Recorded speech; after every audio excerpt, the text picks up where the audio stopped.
Yeah, hello. Today I want to show you how we build our daily watch lists. What you see here is basically the result of all of this work, which I'll show you in a minute. So you will see the sectors of the stocks we have on our watch list and different industries. In this case, it's 14 different industries.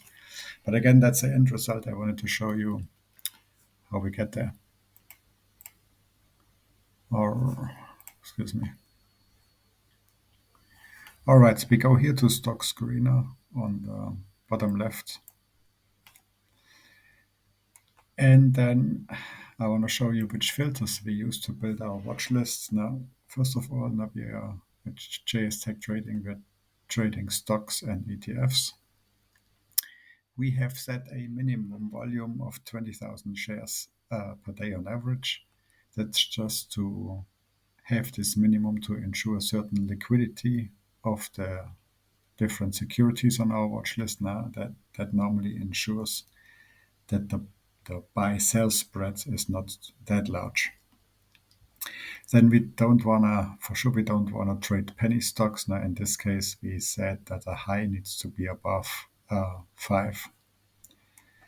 And then we have a couple of the most relevant criteria of Mark Minervini's trend template, which basically says this SMA 100 needs to be higher than the SMA 200s. The SMA 50 needs to be above the SMA 100s, and we want to have a price action which is at least above the SMA 100. Again, these are the most relevant criteria of Minervini's trend template, which ensure that the stocks and ETFs we are trading are in a confirmed so-called phase 2 uptrend. Now, that's the only phase we are interested in trading here.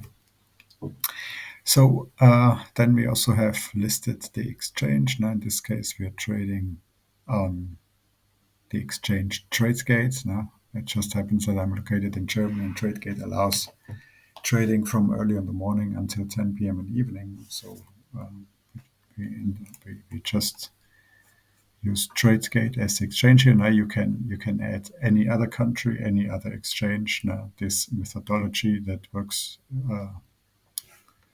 for all countries and actually also all securities. Anyway, now these are the criteria we have in the filter. And then in this case, now we are getting 17 matches. This is a good number. When you're getting like 100, 200, 300, it's too much now. So you have to tighten your filter criteria that you have a manageable number of stocks in your watch list. So I just mark all of that and then add to watch list now so that I jump over here to my watch list. Then I can close that down. And what we are doing now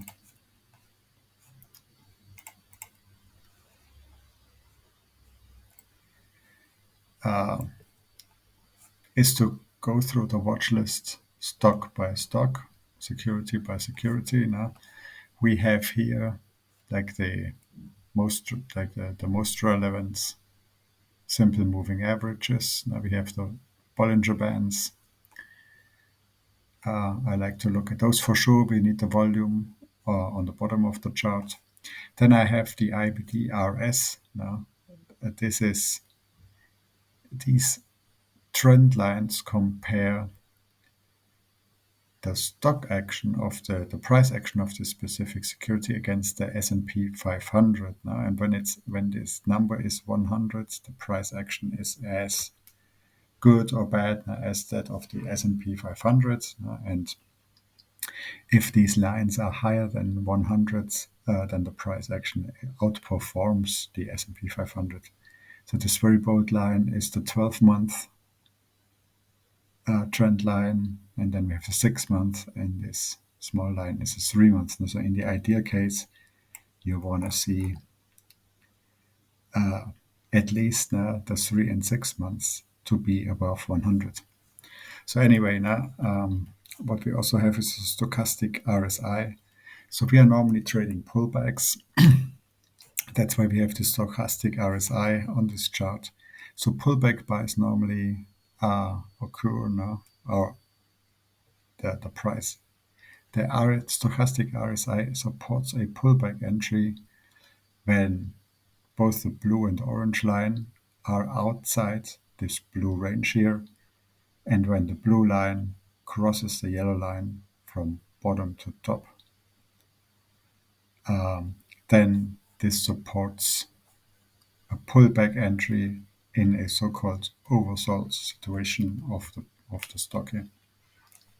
Then what we also have now, we have the Minervini trend template criteria that by doing that you can see instantaneously on how many of the 8 Minervini trend template criteria are being met. So this is how we just screen the stock. So I always want to have, as we only focus on pullback buys, I want to have the stock in an oversold position. So this is one of the first screens. Just highlight that. This is just a very quick first screen. That would still work. Covestro. That's still in an oversold position. That'll also work. That could still work now. We always look at the chart as the most relevant. This is just one of the indicators. That looks good. Actually, we opened position here today. Same for TEG. We also opened a position today here. So that's still good enough now. That's no longer oversold. We move to the next one. That for sure, no. That has been overbought actually, no.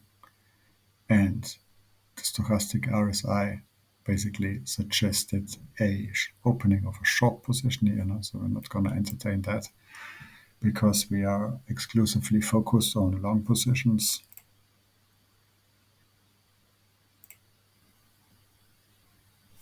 That'll still work now, but we would like to have healthy pullbacks. So the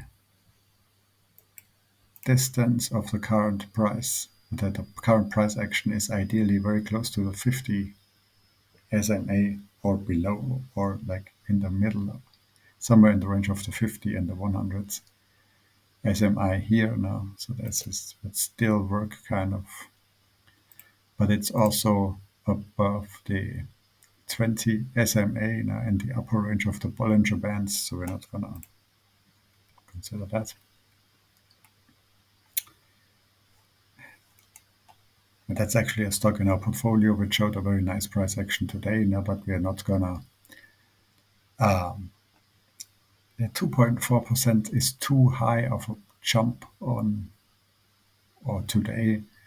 So the risk of a pullback from a significant explosive move up, you basically had here from the low to high, it's already 5% in 3 days. That's too high. So the risk of a healthy pullback here is too high.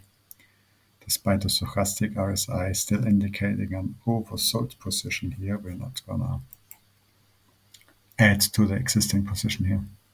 Tesla.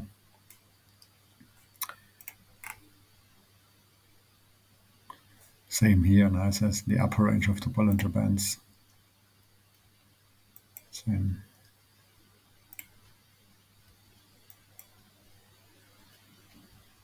Okay, now so we have 5. Let's take a closer look at those. Now, so again, we're looking for pullbacks, and for the pullback, it's important that the pullbacks are under low or average volume. Now, if the volume on the down days is extremely high, this would indicate institutional distribution. So, and then if you have that, the risk for further downward action is increasingly high.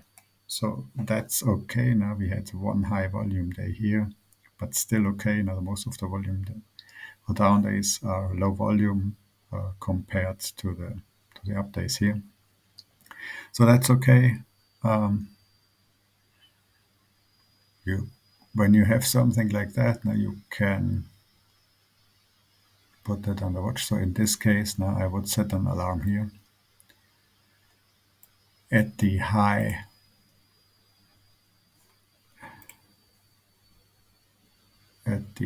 of October 6th, last Friday. So when the price action moves through this high, you could open a position. Let's look at that now. Volume is okay.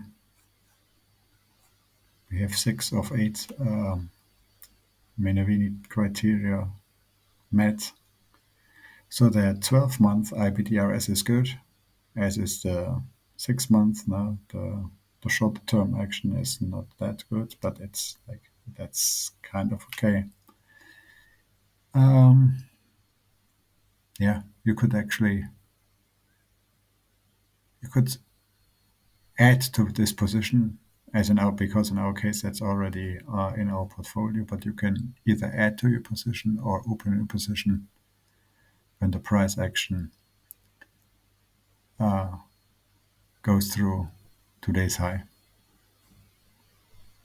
Just an alarm here. Covestro, we have 7 of 8 Minervini criteria fulfilled now. As you see, we already have the alarm set here. That's on a watch list for quite some time now. So that looks good. That looks really good now. Strong price action, low volume on down days. So we're certainly gonna add now. All of that looks good. Confirmed uptrends. So you can certainly add. Now you could also do the following. Now you could start to open a small position as the price goes through today's high, and then add to that as the price goes through Friday's high. Amazon, actually I added Amazon today now. Still oversold. IBDRS is good.